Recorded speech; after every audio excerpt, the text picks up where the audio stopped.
16th update video now, and gonna go over a couple of the bigger projects. I didn't get to talking about my brake chambers issue on the last update video, so I got all that compiled. Finally fixed the reliability issue with the wire harness for my transmission, and really just been using and driving the truck a lot, so let's get to it.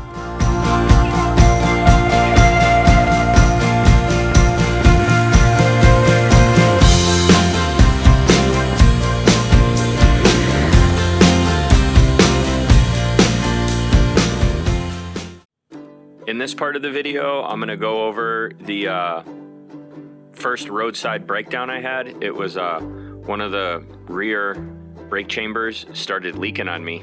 Had to figure out how to get that fixed on the side of the road. Took me a while to figure out what I needed for the parts, and it's kind of piecemeal with the way I recorded it because I got halfway through the project and had to go on a 2.5-week vacation. Yeah, I'm gonna piece the video clips and stuff together for you, show you the parts, go over how I got the wrong stuff, explain the different types that you might have on the rear chambers of your truck, and I'll share some links in the description to the proper parts and stuff like that, and go through how I changed them out. You can just rebuild the piggyback chambers. I decided to just replace them all because they were old.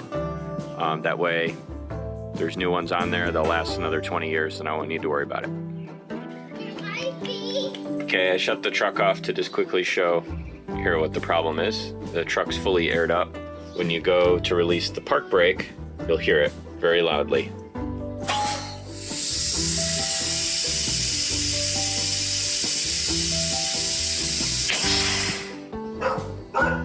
Yeah, my dog doesn't like to, for some reason. But that's the problem we're gonna fix. Oh. How you hanging in there, buddy? Say hi.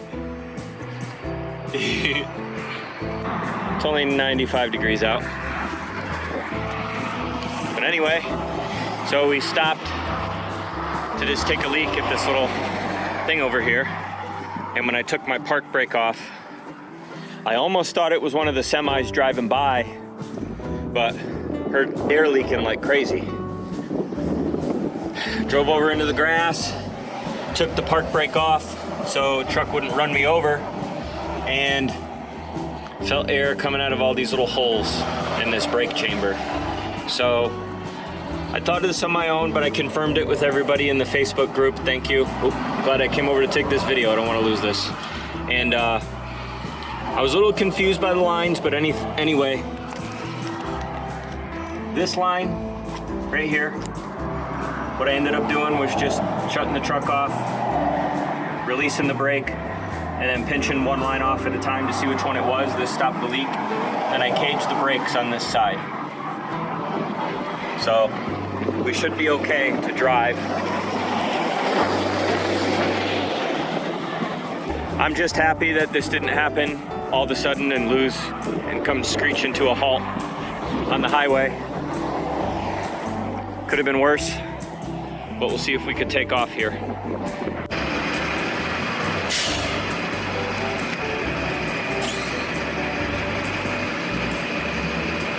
Okay, well, we're not hearing air whoosh out, that's good. And if I put the truck in drive, okay, we're able to move, good. All right, we're able to stop. Okay, think we're ready to go, pal. Are you ready? Yes, I know you are. You're very ready. All right, here we go. Tools. Some channel locks, 3/4 wrench for the air brake fittings, and then I also ended up using one of these knuckle sockets to get it some of the harder to fit. 9/16 wrench and socket to remove the existing band clamp, 1/2 inch wrench and socket to install the new band clamp, 1/2 inch stubby ratchet and stuff for doing that. Soapy water for testing for leaks, little O-ring lube just for the diaphragm, caging bolts. Caging bolt socket, you don't have to have this, you can use a 3/4 wrench. I'll put a link to this in the description. socket, little light impact brush for cleaning off the fittings. I used a breaker bar when using this. 1/2-inch regular socket. Safety glasses. Okay, I got the old one on the left, the new one on the right, and I ordered the wrong stuff. It's pretty darn close, but not gonna work. The diameter of this is just ever so slightly smaller, and the threaded ports are slightly bigger on this. Old one on the left, the part that is going to work on the right that's new. As you can see, it is not an exact match. After doing a whole bunch of reading and stuff like that, I understand brake chambers a little bit more. And there's a standard for sizing and stuff like that that I didn't quite get. And if you don't quite get that, it makes the parts a little confusing. Anyway, there's standards and they're called types. The type size, that is the inner, is a 9. That's where I was off. The one that was bigger that I ordered was a type 12. And then on the outside, on the incorrect one I ordered was a 16. So it was a 12-16 piggyback wedge spring brake chamber. The one that is on the truck is a 9-16. If you have a 1997 or older LMTV or MTV, you might have this chamber on your truck through my research that I've found out. These were the size chambers that were on 900 series trucks. So because of stock holdovers, they reused these until they were like out on the FMTV as they were transitioning. If you do have an older LMTV or MTV and this larger size chamber is on it, what probably happened is one of them needed to be changed out later in its service life in the military, and this size stopped being stocked, so they just swapped all 4 of them. Some of you watching this right now be like, why are you going back to these? If I didn't want to stick with Haldex MGM brake, I probably could have just swapped for the same price of what this is, the entire brake chamber, and just threaded it in. But by the time I realized that, and I don't know that, I think you need a special tool and stuff like that. And I had already ordered these. It's a pain in the ass to return to find it parts, and you end up losing out. So I'm already taking a loss on the parts that I worked incorrectly. And to be quite honest, this is easier work because you're just bolting it in from the outside. So I'm gonna stick with this. And this is also a good option to have if you want like a spare on your truck. So if you do off-roading with it and you're worried about shearing one of these off. Anyway, I'll stop running my mouth with it. So I got the new repair chamber. It comes with a caging bolt, which is cool, and the new dust cover. Then I got new diaphragms and the new band clamps. These band clamps are made by MGM, so they're a single bolt instead of a double bolt like the Haldex. Now looking at this diaphragm was not leaking, but you can see it was time. This is why I decided to do all of them. That was also recommended to me when I'd mentioned having my roadside breakdown in the Facebook group. If one went, they're all getting ready, and you can see this diaphragm is worn out. So I'll probably end up needing to do my front ones, and I may cover that in a different video. Found out with Haldex, the way that they work their part number is, at least with like the wedge brake, there's your front diaphragm size, your spring brake size, and then these are other options that may come in it. So 001, this is your part number for this. As always, I'll put links in the description. And then I'm doing all 4. I have more of them up there, but I got 4 new band clamps, 4 new diaphragms, all that stuff.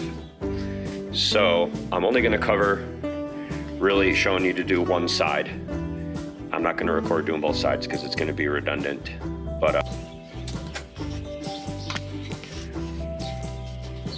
so what I'm gonna start with is just kind of labeling the lines and the orientation. They're already still caged from when I drove home. And then just removing the fittings and then taking the band clamps off and going from there.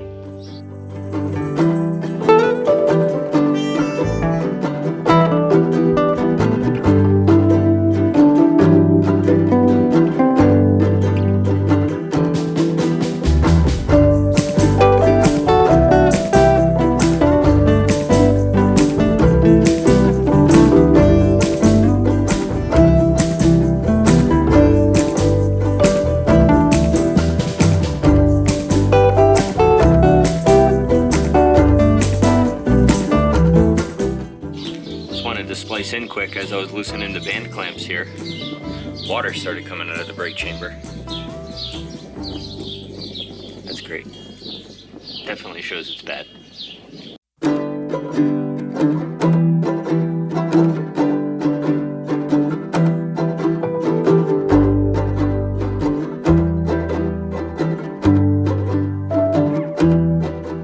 Alright, I got all my fittings on. Got them as close to the previous positions that they were. Finagling the fittings on is a little tricky because this fitting gets in the way of this one as you're tightening it on. So start this one, then get it out of the way, get this one where it needs to be, and then put this one in. It's the same on this side. With these hoses, make sure you also have enough room that you're going to be able to get the fitting here on, and it's not going to get in the way there too. Make sure you got enough room. The other thing, when you're removing the old diaphragms, they had like a little bit of glue on the wedge or rod, whatever you want to call it, push rod going in, that I had to peel off. I don't find that particularly necessary. It's probably just something when they fully assemble them. So what I'm going to do is just take like a little bead of grease when I'm assembling it to try to just hold this in place and then put the clamp band and stuff on. It's probably going to be a little tricky trying to hold it by myself, getting everything initially put together and holding everything in place. I'm sure I've done a lot more annoying things.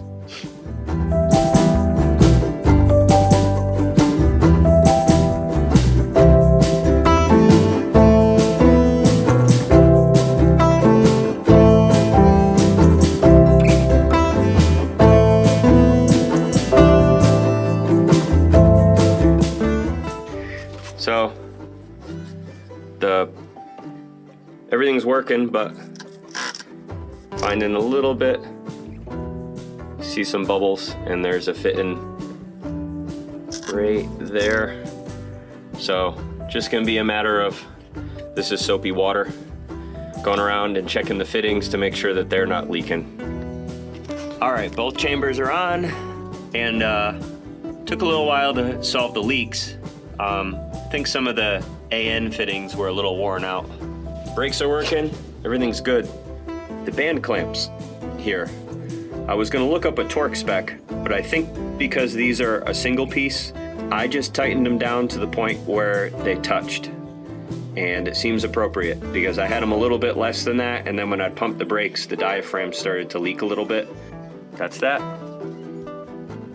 And I bolted all that stuff back together. I'll just need to put some more zip ties on.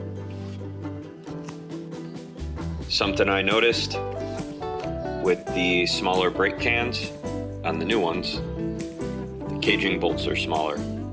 So I'm glad the caging bolts came with the new chambers, because the caging bolts that I bought.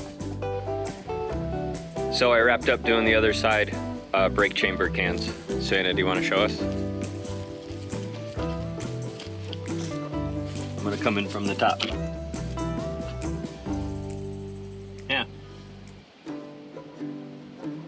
It's cool. No difference doing the other side. So they were all done. And then I found a leak up front too, over here.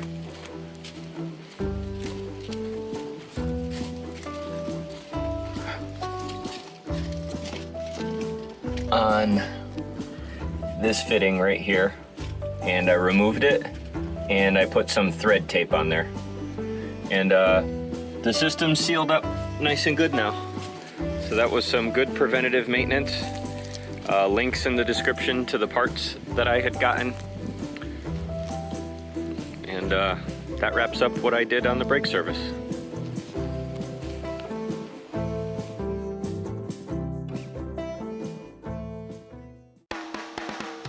All right, up next we got a wire mess here, but it's actually not a mess. A while back I made the video with my transmission problems and found that it was my harness. And this is a takeout harness from a newer truck that's in way better shape. When I get the old one out, I'll show you. Quickly looking at it, you can see this one has colored wires on it instead of all white with numbers. And here you can actually see it really well. Colored wires. And that was because Stewart and Stevenson switched whoever it was that was making wire harnesses for them, and that white wire just deteriorates. Probably if you have one of these trucks and you have all that white wire behind your dash, you've seen it where it starts to crumble. Anyway, the only thing that's really even a little messed up on this is the wire loom. So I have a whole bunch of wire loom, I think 1 inch, 3/4, half, and quarter, depending on how much wire is running through it. I'm gonna peel all the old wire loom off, and then I'm gonna put new wire loom on. And then I'm gonna install it. Thank you very much, Patrick Foley, hooking me up with this for a reasonable price. And this should solve my issues that I've had. All right, here's the tools. Doesn't look like much. It's mostly just kind of a pain in the ass. This isn't a tool. I don't know why it's over here. For snipping the zip ties, this is just for wedging some things when you need to wedge it. 10mm wrench, deep socket and extension for a couple of these cable clamps. I ended up using my Ryobi small rotary tool to end up cutting one of these, the one that's above the transmission. I'll show you later. I use this just to kind of clean out the connections on the harness that I put on there, and safety glasses, because when you're pulling this harness through and out and wedging yourself in places, you're going to get tons and tons of dirt and debris. Even if your truck is really clean, there's a lot of stuff that probably over the years got into the wire harness, so as you're pulling it out, it's going to come out. It's going to get all over your face.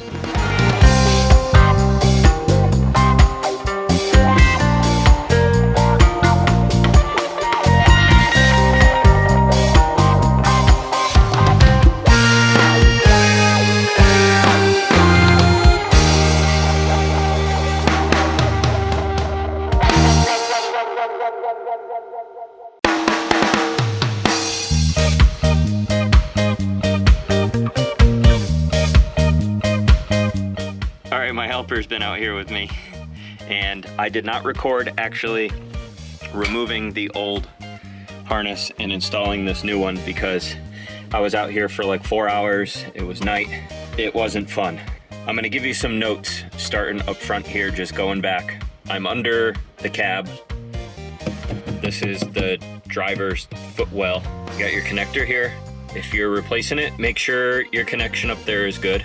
Then coming down this way, after you're done doing everything, make sure you secure it, re-secure it to this little crossbar for the pivot point, because if the wires decide to dance around over time, they could get pinched when the cab gets lowered. This area right here, where it passes through between the radiator and the frame, is a big pain in the ass. When I put the new harness in, I started from the transmission and moved forward. Getting this big connector through here is not fun, but it can be done. And I found what helped was, what kind of fights the connector going through is this is your throttle cable. It's kind of like up. It's gonna push up on the connector as you're trying to push it through this way, and then the connector is gonna start hanging up on those 2 bolts. So if you push it down from this side and then push your wire harness through this way, it's gonna make it through. Don't know if it's the same on every truck, but there's a ton of very thick zip ties that are a pain in the ass to get to up through here as well. Working down this way on my truck, after you get through here, the way it was is actually, there are some like cable clamp things. The only cable clamp that actually had the wire harness in it for the transmission was the one that's bolted right here. I didn't replace it because it was tight, and trying to get in here and get that all wrapped up and then get that bolt in wasn't happening. There's another one up here, and then there's another one right back here that's holding the airlines. So using some of the heavy duty zip ties and just zip tying the harness to that, it's gonna be good. There's a whole bunch of extra slack in the harness that it is coiled up right here. Hey you, what are you doing down there? This is where that extra area goes. Again, make sure this is all secured well, because just a little bit, it is fairly close to the fan. I didn't really realize that. But anyway, it just works back here. And where I started kind of differentiating from the way the original one was over here. I ended up running my harness up on top of some of these lines, because where it comes up here to the throttle position sensor, if that's what you want to call it, I don't know what this is actually called, but it is sensing where your throttle position is at. It was very tight to go back down to where it was. I didn't want a lot of tension on this, so I ran it over the top, and then this is where it gets to be a huge pain in the ass, because you can see the harness, but you can't get at it. If you have like a M1090 with a dump truck, or you got it a dump bed, or you do not have a bed on your truck, this would be astronomically easier. But seeing in there is one thing, getting in there is another. But I just kind of ran it up and over the top. The original one was coming up in between where I installed my PTO, and then it goes over there. You can see where the new harness is because it's the nice new wire loom. Let me see if I can get, there's a cable clamp on top of the transmission that is a pain in the rear.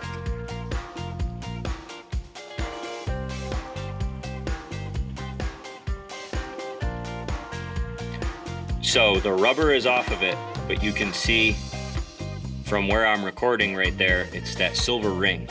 I was only able to get, and I'm a pretty small guy, at it from two ways. Putting my arm around the PTO, I could touch it with one arm and one wrench. Or I finagled myself in between the drive shaft and I could touch it without seeing it from that way. I could not get a wrench and a ratchet on it at the same time to remove the 10mm bolt holding it in place, so you can actually see it right there. I cut it. I was able to get up in there with my Ryobi rotary tool, just barely, and very carefully cut it and then wedged the harness out of it. There is a mount on the transmission that I will try to show you that has an 11/16 bolt that all of my 11/16 sockets did not want to fit on. That probably would have been easier to remove. Okay, so coming from underneath the truck, this is where I was able to stick my arm up. That bolt right there, or nut, is attached to a bolt that is then to an L bracket that is then to that wire clamp holder piece.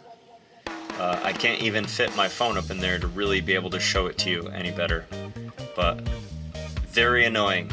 Can't sit up to get at it, only can get one arm up in there. I had my wife come out and help me. We each got at it from both the areas that you can reach it. I wasn't able to rotate the ratchet the one time we got it on there. That's when I finally said, screw it, I'm gonna cut it. I just ran the wire harness across the top of the transmission, and it's just resting in a good spot, and hopefully that's gonna be good. Okay, on the other side of the transmission, that's where it comes over to, and this mess. But it plugs into the big plug right there, and then it branches off, and I just secured it. Goes into your connector here that's labeled clutch, and then your other lead that goes up to the speed sensor. I did note that there was a little bit of moisture in that connector when I pulled mine off, and the gasket was a little worn out on my old harness too, so that could have been a contributing factor to the issue, but I don't think that that was it completely, because as you saw in the previous video, the harness was literally falling apart with the insulation. It's in, it's a pain in the butt. I guess we'll just start the truck up really quick now. All right, we got my helpers recording dual screen. Truck started up. I didn't get any error codes or anything like that. It's airing up, so we're just gonna go for a quick trip up and down the road, right, Savvy? And we're gonna see how it works. And shifting, see if it gives us any error codes or anything.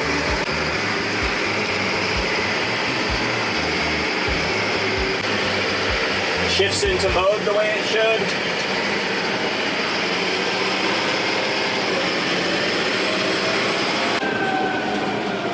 Seems like it's going good, huh?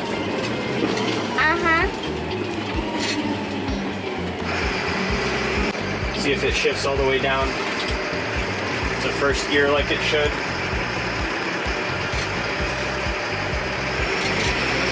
Yep. Okay. Try a couple reverse. Back it up, back up, back up.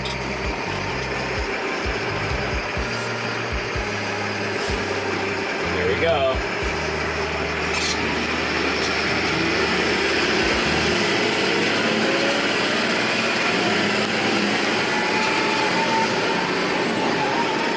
Think she's running good, Savvy? Uh-huh.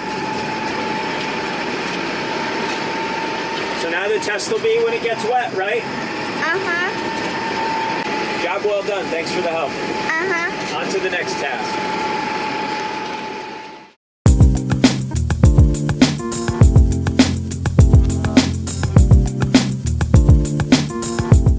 All right, not the most exciting update video, but got two major things done on the truck that really needed to be done. I already have some stuff ready for the next update video, and there'll be a lot more exciting stuff for like customizations and things like the comm setup I've been working on in here. We'll have that in the next update video. Thanks for watching. Bye.